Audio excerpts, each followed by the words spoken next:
Kurva, čekám už tady 3 minuty, kde jsou do piči. Nabourali jsme traktor.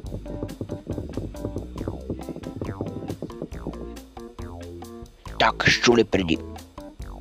Vítejte v alkoholické léčebně.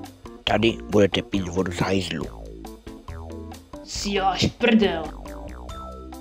Ne, to opravdu nedělám. Vzhledem k tomu, že jste vypili celý sklad Miloše Zemana. To jsem byl já. Jiskyty. Nebyl to jenom pan Kripfloy, byla to vaše celá skripelnická parta. Já jsem vás viděl, jak si hrajete na americké policajt. Za celou tu dobu jste prostřelili koule 32 nevinným černochům. A to je neodpuštitelné, takže jste tady. Hele, můj králík Pepan.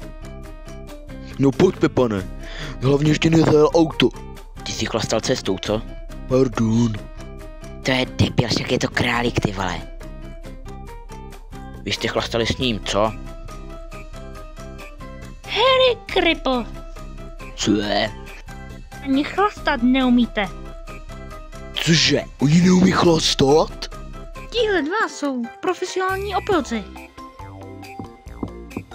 Prdimír a Kazišuk. Co se směješ, ty debile? Ronald Weasley, a.k.a. Ronald a potrace lízly.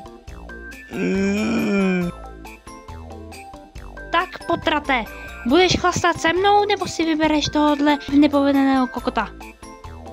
Mám v kapse slivovici.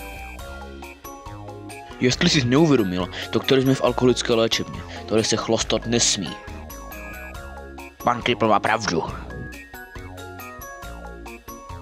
Tak ochlastové, jdem se léčit.